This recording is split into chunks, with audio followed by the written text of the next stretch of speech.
Baik anak-anak, hari ini kita akan mempelajari masih bab sudut dan garis sejajar dengan saya sendiri yaitu Nurul Ramadhani Dwi Wandira. Nah, pertemuan kedua ini kita akan membahas yang pertama hubungan antar sudut, yaitu ada sudut yang saling berpelurus yang pertama, yang kedua ada sudut yang saling berpenyiku, dan yang terakhir adalah sudut yang saling bertolak belakang. Nah, materi yang akan kita bahas kedua adalah kedudukan dua garis, di mana yang akan kita bahas lagi adalah yang pertama garis sejajar, yang kedua garis berpotongan, yang ketiga garis berhimpit, dan yang terakhir garis bersilangan. Nah, kita akan bahas nih satu-satu. Yang pertama kan tadi adalah hubungan antar sudut. Nah, di sini ada sudut yang saling berpelurus, di mana ialah sudut yang membentuk sudut lurus atau 180 derajat. Nah, kalau misalkan dilihat dari gambar samping, itu terbentuk sudut AOB, di mana AOB itu yang garis merah, kemudian sudut BOC itu garis yang biru, lalu ketika dijumlahkan menghasilkan sudut lurus yaitu 180 derajat. Atau dengan kata lain, dua sudut dikatakan berpelurus jika jumlah sudutnya adalah 180 derajat. Selanjutnya, yang kedua, sudut yang saling berpenyiku atau berkomplement ialah sudut yang membentuk siku-siku atau 90 derajat.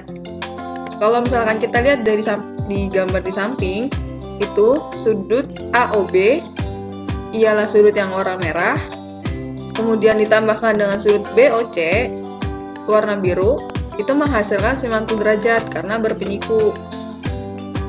Dengan kata lain, dua sudut dikatakan berpenyiku jika jumlahnya menghasilkan 90 derajat. Yang ketiga, sudut yang saling bertolak belakang. Misalkan kita mau membuktikan sudut AOC dan sudut BOD. Ini yang saya tandain. Nah, berarti kita pertama membuktikan dengan sudut AOC dulu nih. Kalau misalkan sudut AOC itu kan berpelurus dengan sudut COB atau BOC kan. Nah, makanya di sini saya nulis sudut AOC ditambah sudut BOC sama dengan 180 derajat. Nah, sudut BOC ini kita pindahkan sebelah kiri, sebelah kanan. Atau bisa kita sama-sama menambahkan negatif sudut BOC di sebelah kiri dan sebelah kanan. Kemudian plus ditambah negatif kan berarti kan hasilnya 0 ya. Maka di sini kita bisa tulis di bawahnya adalah sudut AOC sama dengan 180 derajat dikurang sudut BOC. Itu dapat satu persamaan. Kemudian yang kedua, sudut BOD. Nah, berarti kan sudut lurusnya itu kita samakan, berarti kan ini sudut COB atau sudut BOC sama aja ya. Berarti di sini bisa kita tulis sudut BOD sama dengan sudut BOD ditambah sudut BOC sama dengan 180 derajat. Lalu kita samakan kayak tadi. Berarti kalau misalkan kita ingin menghilangkan sudut BOC adalah dengan mengurangkan sudut di sebelah kiri dan sebelah kanan ini yang berwarna merah. Berarti kita bisa coret nih yang plus ditambah negatif.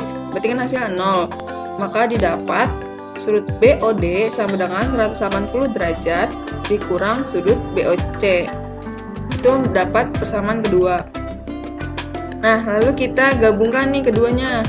Sudut AOC sama dengan 180 derajat dikurang sudut BOC. Yang kedua, sudut BOD sama dengan 180 derajat dikurang sudut BOC. Nah, kan karena ini bernilai sama, maka bisa kita simpulkan yaitu jadi sudut AOC sama dengan sudut BOD. Nah, karena sudut AOC sama dengan sudut BOD, maka bisa kita simpulkan secara umum yaitu sudut-sudut yang bertolak belakang bernilai sama besar. Itu. Jadi kita selanjutnya lanjut ke contoh soal 1 dan 2. Yang pertama, hitunglah pelurus dari sudut 15 derajat. Penyelesaiannya berarti tadi kan kita tahu ya sudut pelurus itu kan 180 derajat.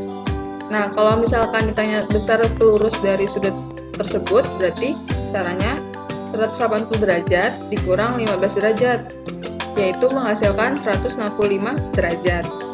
Untuk yang kedua, besar penyiku dari sudut 71 derajat 15 menit, berarti kita ketahui dulu nih, tadi kan sudut penyiku itu kan 90 derajat. Nah, berarti kalau misalkan ditanya besar sudut penyikunya, berarti 90 derajat dikurang 71 derajat 15 menit.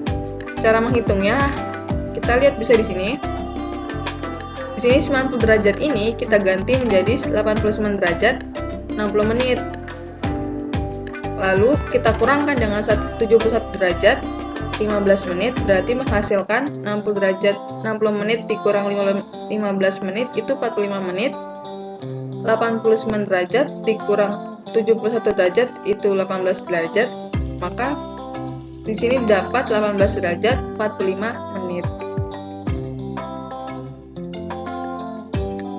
Selanjutnya contoh soal ketiga.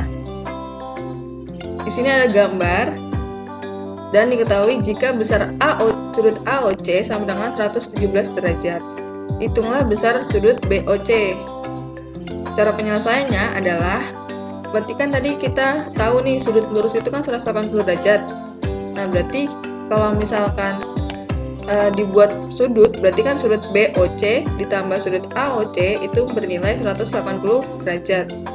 Karena di sini ditanya sudut BOC, maka sudut BOC sama dengan 180 derajat dikurang sudut AOC, yaitu menghasilkan 180 derajat dikurang 117 derajat. Maka menghasilkan sudut BOC adalah 63 derajat. Nah, dapat kita simpulkan sudut BOC atau X derajat yaitu 63 derajat. Nah, selanjutnya kita akan membahas materi kedua, yaitu tentang kedudukan dua garis. Yang pertama itu garis sejajar. Di sini ada gambar 7.29, ada gambar garis sejajar horizontal. Yang kedua, dia miring ke atas. Nah, dua buah garis sejajar, yaitu garis K dan L, jika diperpanjang, maka kedua garis tersebut tidak akan bertemu atau berpotongan, dan jaraknya tetap atau sama. Nah, begitupun juga dengan gambar kedua. Untuk garis G dan H, jika kedua garis tersebut diperpanjang, maka tidak akan bertemu atau berpotongan. Gitu. Jadi intinya garis sejajar ini ketika diperpanjang dia tidak akan berpotongan atau bertemu, dan jaraknya itu selalu konstan atau tetap. Selanjutnya garis berpotongan. Di sini ada gambar 7.30, yaitu ada gambar 1 dan gambar 2. Dikatakan garis berpotongan jika dua buah garis yang saling berpotongan mempunyai satu titik potong. Kalau misalkan dari gambar 7.30 ini, berarti kalau gambar 1, garis A dan B berpotongan di titik K. Untuk gambar kedua, garis P dan garis Q itu berpotongan di titik T. Selanjutnya, garis berhimpit. Perhatikan garis AC dan BD pada gambar 7.31. Di sini ada garis AC dan BD berada di garis R.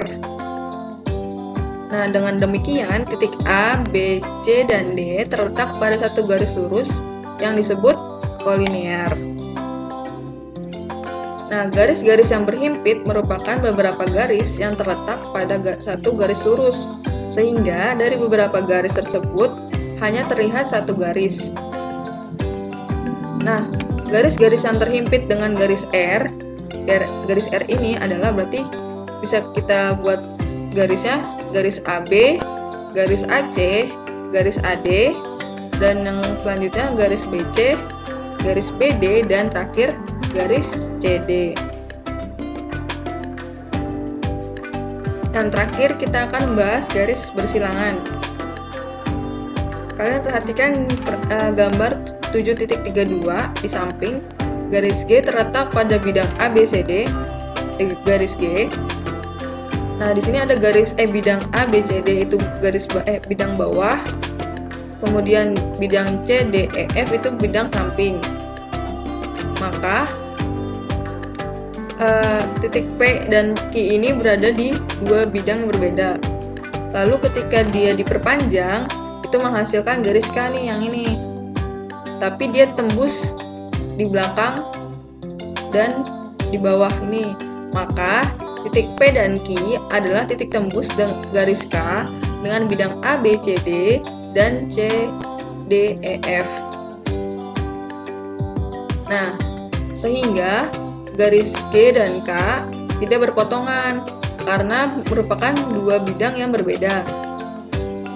Walaupun dia akan diperpanjang, jadi dia tidak akan bertemu. Nah, kesimpulan dari gambar tersebut adalah kedudukan garis G dan K yang seperti itu disebut bersilangan. Demikian yang bisa saya jelaskan. Kurang lebihnya mohon maaf. Wassalamualaikum warahmatullahi wabarakatuh.